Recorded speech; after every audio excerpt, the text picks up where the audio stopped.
It's been a little while since I've debunked someone, and I am a little late to this topic, but after looking into it, I felt like I just couldn't pass up the opportunity to talk about this because it's just too easy. By now, I'm pretty sure that all of us have seen the comics taking place in DC's new Absolute Universe, and that especially goes for Absolute Batman 1 and 2. Now, reactions to this new Batman have been mostly positive, but on the other side of things, the less than positive reaction that I'd like to focus on today comes from a channel called Ranting for Vengeance. Over the last week or so, I've seen a fair amount of talk about this guy's take on Absolute Batman, as well as an interaction he had with another channel called The Midnight Drop, and though I'm not here to talk about the really weird things he said in response to Midnight Drop for criticizing his takes, even though, yikes. When you say I'm scared of black people, newsflash, you illiterate troglodyte. Everybody is. You can't stop looting and burning countries to the ground. Next time you're driving to work and you're enjoying your Marxist Batman comic, try not to get robbed or shot by your fellow brothers. I am here to talk about the really stupid criticisms and made-up issues he had with Absolute Batman. In addition, there's something that he does in this video that I've seen a lot of other disingenuous content creators do, but I'll get into that more later. Let's just talk about his points. To create an argument, you actually have to make some valid points. He starts off by ranting about the fact that in the Absolute Universe, Barbara Gordon has been race swapped to be black, or I guess mixed because it looks like Commissioner Gordon is still white. They get a pat on the back every single time they force a black person into their stories. Just because it's an alternate universe doesn't give you the right to race swap characters. Now, personally, I don't really like race swapping. In most stories that diverge from the main continuity, I'd much rather see versions of the characters' designs that I already know, just slightly differently. However,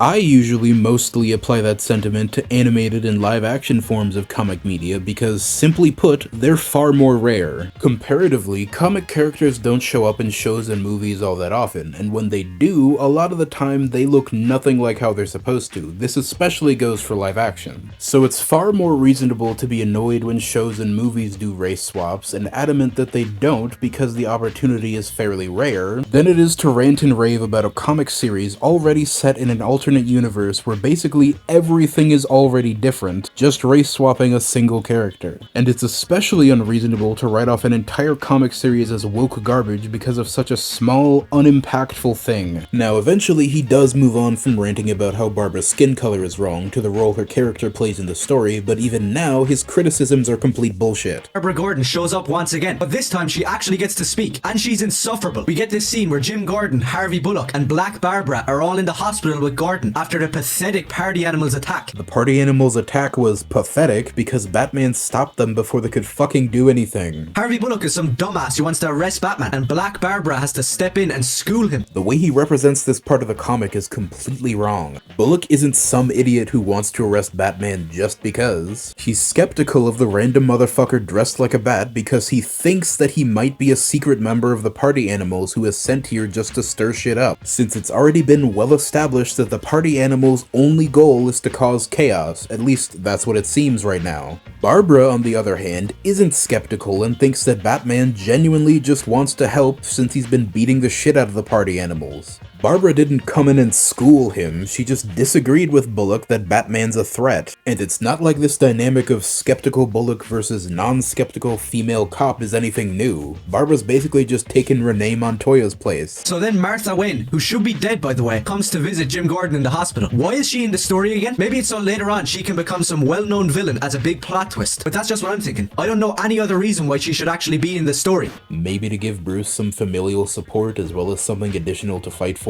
Maybe she'll die later on, I don't know. In any case, at the moment, there's nothing to criticize about her being alive. It doesn't negatively affect the story at all. Anyways, then we get to one of the most annoying parts in this comic. Martha Wayne comes in and asks, "How's Gordon doing?" Gordon, like a normal human being, tries to respond and instead gets interrupted by this stupid bitch. It turns out she was talking to Babs instead. What? What in the name of Jesus Christ am I reading? Why is this cringe dialogue included in the comic? If you can't see why this comic is unbelievably cringy, then I don't know what's wrong with you. Wow. With all due respect, I think the stupid bitch here might be you. You're either blind, have extremely poor reading comprehension, or are just straight up lying if that was your takeaway from this scene. Whatever the case may be, let me go through what actually happened so you can understand it. Martha comes into the hospital room and hugs Barbara while asking her how Jim is doing. Jim, who just narrowly escaped getting shredded by a machine gun and is still badly injured, interjects and says that he's fine. You know, like a liar. Which is a lie because he wants to go back out and keep doing his job helping people. Martha then interrupts his lie by saying, "No, I was talking to Babs," which is a very common nickname for Barbara in like everything she's in, by the way. And then Barbara, concerned for her father's well-being, tells the truth and says they got him bad, he needs rest, while also confirming that Jim is just being stubborn. I'm pretty sure you only thought that very simple interaction was cringe because you couldn't understand it. Just when I thought this story wasn't actually that bad, then we get this flashback of young Bruce staying inside and not going out with his friends. His mother tries to help him out, saying, "Man, just go outside." And then, wouldn't you know it, he starts screaming into her face. This might be some sort of habit for this universe's Bruce Wayne. When you don't like something, flip out like a retard and start yelling and cursing. What happened to the stoic Batman? Once again, your criticism completely hinges on removing all of the context behind the part you're criticizing. This flashback takes place right after Bruce's dad died, so dadoy, young Bruce is angry and emotional and doesn't want to fucking go outside because his dad just died. The fuck do you mean what happened to the stoic Batman? That's a literal child. And adult Bruce has only been seen raging like one time, and that was because he was trying to intimidate the party animals. All the other times we see adult Bruce in both issues, he's as stoic as ever. And it's not like main universe Batman doesn't act more or less the same as absolute Batman does. So to say, I don't care, alternate universe or not, he doesn't resemble Batman or Bruce Wayne in any way, is a complete fucking lie. By the way, his friends are all Batman villains as well, which I suppose isn't the worst idea, but it's still a bit goofy to listen to Harvey make 1,000 puns about coins and being two-faced. We get it, now stop it. It's painful to read. Once again, that's completely untrue. There are a measly 2 references to Harvey being Two-Face, and not only do they make sense within the context of the dialogue, but these 2 references are like 5 pages apart. If it really hurt you that much to read that, maybe this comic stuff just isn't for you. And then we get to the art. So I understand being abstract and your art being a little unorthodox, but in this comic there's no set abstract art style. The whole comic is totally normal, except for just 2 panels. Now when I first saw these, I had to spend 40 minutes picking myself back up off the ground and wiping away the tears of laughter.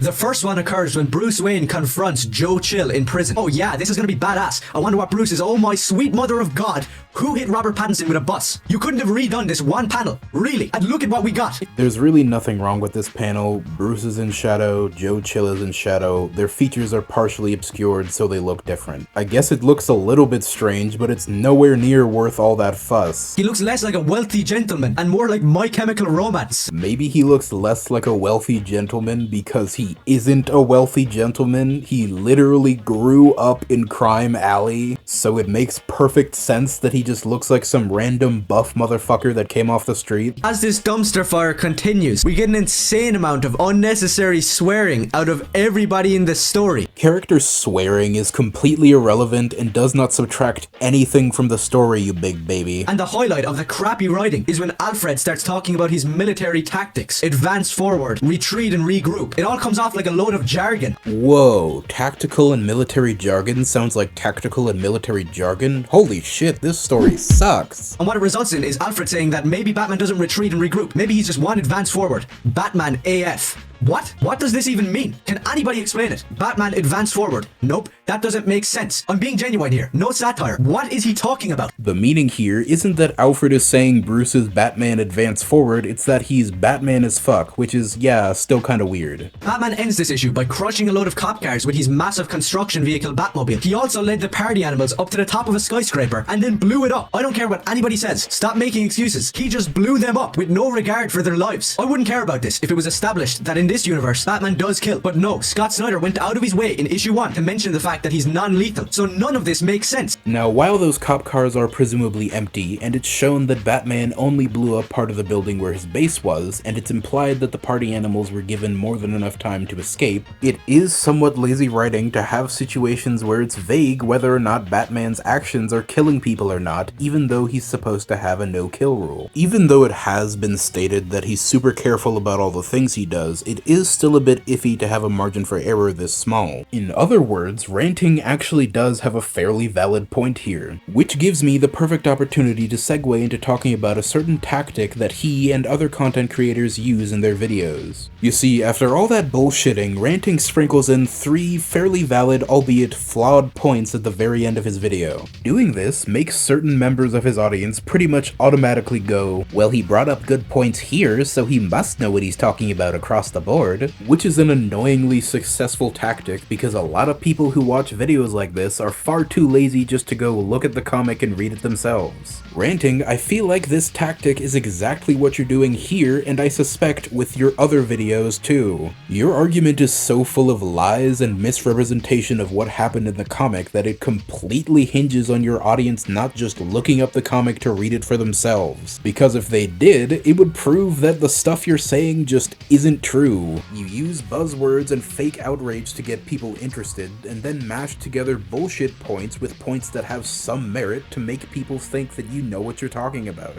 When the truth is, your video is just random complaints that completely lack substance. You're not ranting for vengeance, you're ranting for nothing. I genuinely can't tell if you're not all there or your content is just rage bait. If it is rage bait, am I falling for it? Sure, but that's just because I like disproving stupid arguments. Before I go, I'd like to say something that I'm fairly certain Ranting won't. Don't just take my word for everything said here. Go read the comic yourself and let it tell you what the truth is. As long as you don't have reading comprehension as bad as this guy's, it probably won't be that hard. Thanks for watching.